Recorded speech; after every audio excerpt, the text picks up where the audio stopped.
We have a man down. We need backup.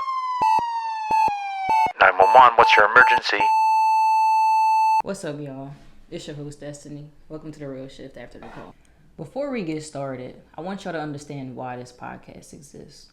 First and foremost, this podcast is not to discredit, bad mouth, bad talk any law enforcement agency. We're not throwing no shade.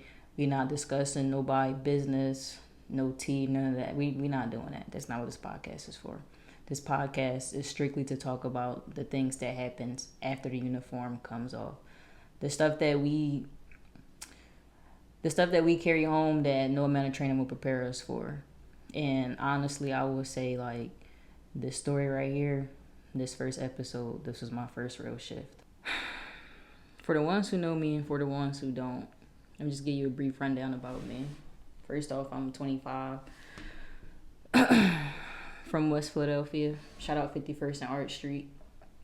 Grew up in West Philly for pretty much my whole life. Was back and forth through North Carolina to Philly pretty much my entire childhood, but Philly is definitely the heart of where I'm from. I was a combat engineer in the Army, stationed at Fort Bragg. Shout out all my combat engineers. I started law enforcement April 2023 and been in law enforcement ever since. Throughout my career, I've seen the good, the bad, the ugly, everything that come with it. Starting off with the military, swore in at 18, shipped out at 19, met a lot of people. It's crazy how a stranger that you don't know from a can of paint can become like your brother, your sister. Somebody that you look up to that you never knew, never thought in your wildest dreams, how close y'all would become. I did basic training at Fort Leonard Wood in Missouri. I think that's where my real shift happened. I'm going to touch on this subject briefly. Throughout my time at Fort Leonard Wood, I met a lot of different people. I came in with the mindset that I'm all for me and I'm just trying to get in and get out and keep it moving. But of course, being in the military, it don't work like that. First thing that happened when you get off that bus, you don't go nowhere by yourself. It's you and the next person. It's you and the battle buddy. So they basically force you to talk to people and get to know people. So all that being selfish and being all for yourself, that's out the door. A simple conversation turned into how we can relate to each other and things like that. What our dreams and career paths would be once we got out and things like that. I would say basic training is more mental than physical. It's like your body gonna tell you to stop, but your mind is telling you like, nah, we gotta keep going. Like, we gotta keep going.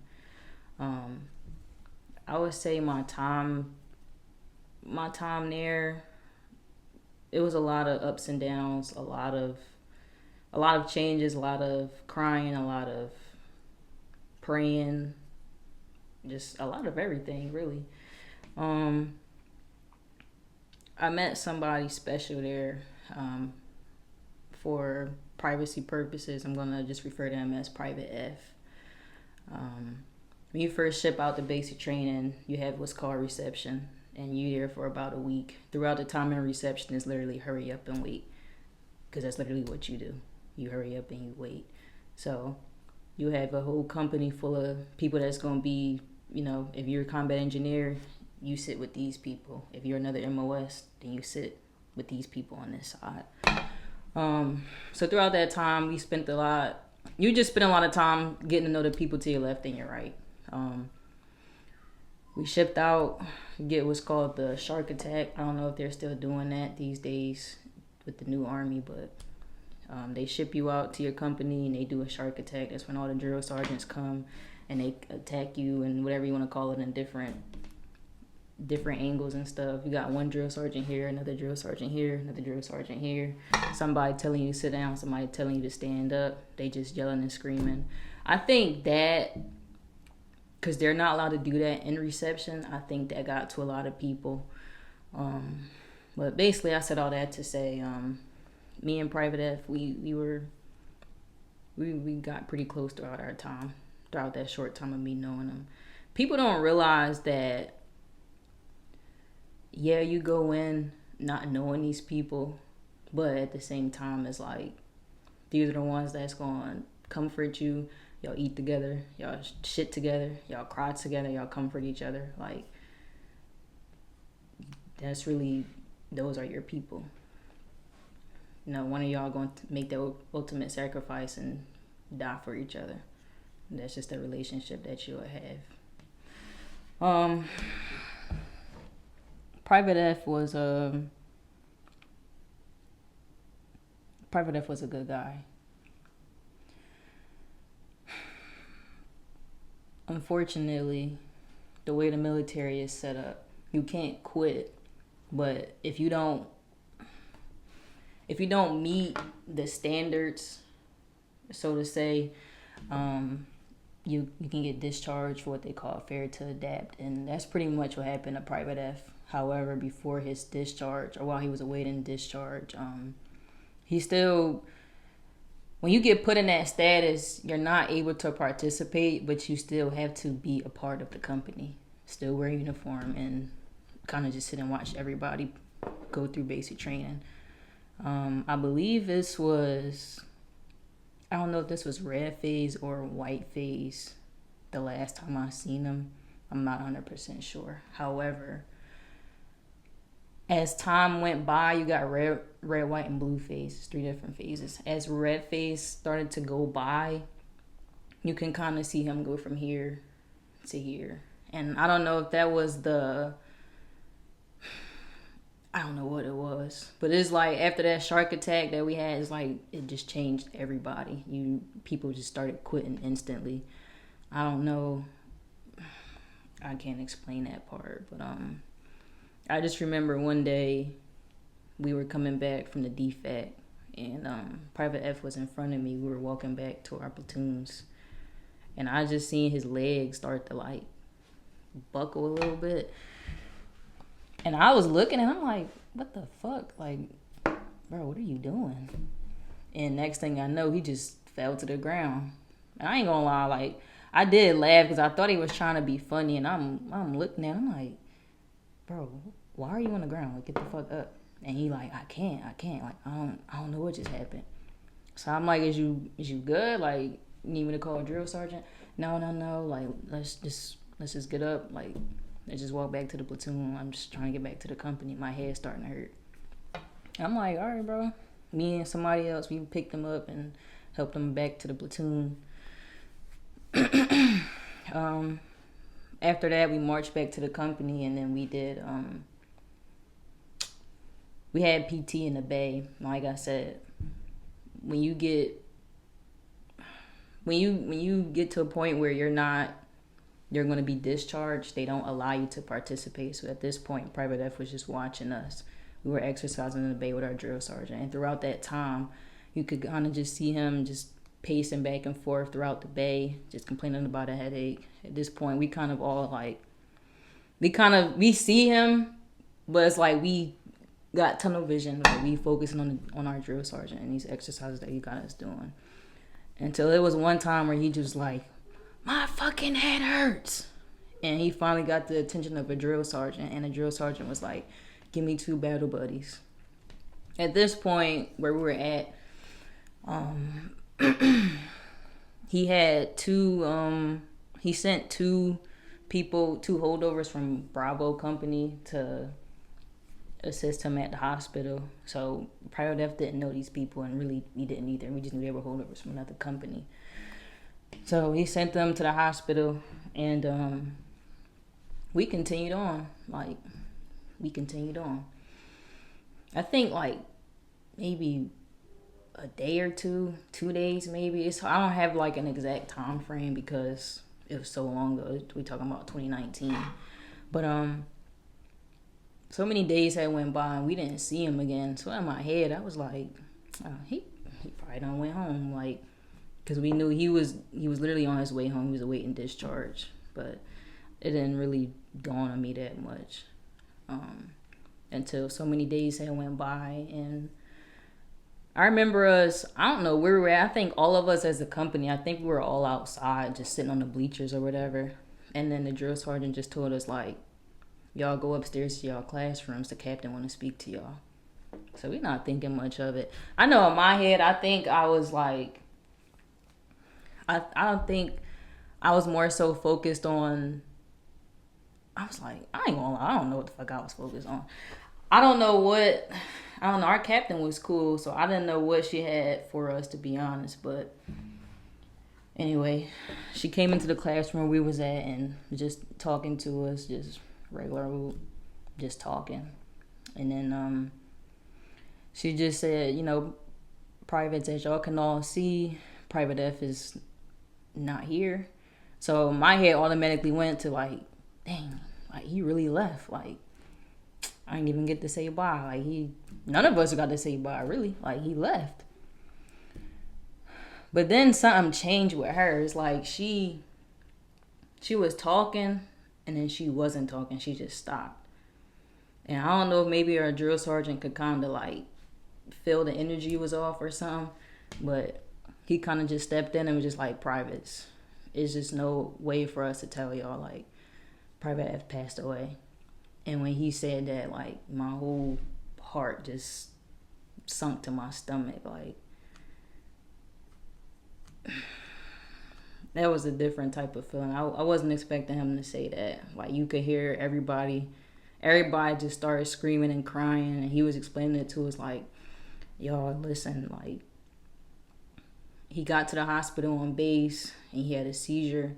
I remember him saying that he was like flown out to another hospital in Missouri and that's where he passed away at. I think the part that got me the most is for one, I didn't get to say goodbye, and the other part is just that knowing that he died by himself with two strangers. He didn't know them, they didn't know him. They were just holdovers. And to be honest, I don't even think they graduated. I think they was actually getting ready to go home too. So that bothered me a lot. It was just a whole, like, that was a lot. Basic training is already a mental thing. Like, you already got to be mentally strong. And you hear about freak accidents and things along that nature. And to know that was not a freak accident, it just happened. Nobody knows why. At least I don't know why to this day. And to be honest, I don't want to know why. So that's when my therapy career started. I started going to therapy. And the sad part about the whole thing is, like, although we did have therapy and we did have all that, we didn't get to stop training. Training didn't stop. We had to keep going. I remember going to therapy and I couldn't even talk. I would just cry. Like, that's all I could do. And it's like, you cry to your battle buddies. We didn't get our phones, so I would write my mom a letter. But she wouldn't get it for a couple days, and then she wouldn't be able to respond back to me for a couple days. That's when I would get the letter. So by the time she responded back, we already in the next week. I do remember briefly, though, my therapist letting me call my mom, and I just remember calling her. I was crying. I was screaming. It's like, Mom, somebody died. I was just like, my feelings was hurt. I was hurt. Trying to live with that survivor's guilt and just knowing that he was on his way home. Like, how that must have felt on his parents, knowing that they, let their son go off for them to serve in the military and he died in basic training. That's a different type of pain, different type of hurt. I wouldn't wish that on nobody. I had a memorial band for him, but based on the material that it was, I wore it every single day and it just wasn't given. So I got his name tattooed. I got a whole like memorial piece on my leg for him. I think the second part that got to me about his whole death was the memorial portion. We had to participate in a memorial, not a funeral, but a memorial. So it was kind of like a funeral, but just without his body being there. When we walked in, I didn't know his parents was going to be there, and I seen his parents. I just broke down crying again. And the way they do it, they do your last roll call, and it's like in an order. So they call the first sergeant to call. Well, in our case, it was our first sergeant. I don't know how everybody else do it, but in our case, it was our first sergeant. So you have your last roll call, which is like, he'll call it's in alphabetical order. So you got another private F, I'm going to just say Felicia, then private Frank, and then private F. Hearing them, it would be like, private so-and-so, here first sergeant. Private so-and-so, here first sergeant. Private F. And it's blank. There's nothing. That part got to me. And then he'll call you again. Private F. Silent. Private F. Silent. And then they play taps. And then they shoot off the rounds. It was just, I never thought I would be able to participate in something like that. Like, to this day, like, even though it's movies and stuff, it's army movies and shit out there, I can't bring myself to watch the funeral part. Like, I have to cut that shit off. And if I watch it, I just cry because it brings me back to the basic training. Throughout all that, though, I did end up successfully completing basic training. I remember I did hold a grudge with my mom at some point because I remember when I called her. And I don't remember if it was right when I called her or as time went by as it was starting to bother me. But she said, "Oh, Destiny, well, it's no big deal. You didn't know him like that." And it was just like, girl, what? Like, these people, like, these are my brothers and my sisters out here. Like, these are the people, like, it's, you don't get it, These are the people I cry with, eat with, shit with. Like, we do everything together. You don't go nowhere without your better buddy. They say if your better buddy get in a fight and they got a black eye, you better have a black eye. In other words, protect your better buddy. Y'all got to protect each other. Basically, it's like, if you never served, you're not going to get it. You just had to be there for those type of friendships. That was my first real shift. And then getting out of the military, I would say it's hard to adapt after, I guess, kind of being told what to do for so long. Like, I got PT, I got this. Like, somebody's always telling you what to do. So when I got out, it was hard not getting up first thing in the morning and getting in my PT clothes or whatever. It was just hard. The whole thing was just kind of hard. Like, it was hard. And over time, I was like, relax. You're not in the army no more. Just relax, calm down. And I was just, even up until now where I go to work at, I'm like, I just be doing the most. I don't know why, but it just, I don't know. The military stuff, it stick to you.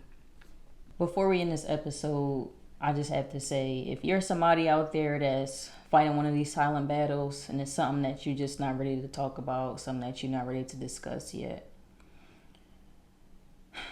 if you didn't take nothing from this video, bro, like, just know that you are seen, you are heard, and you are important. And there's resources out there for you, even if you might not be ready to talk about it.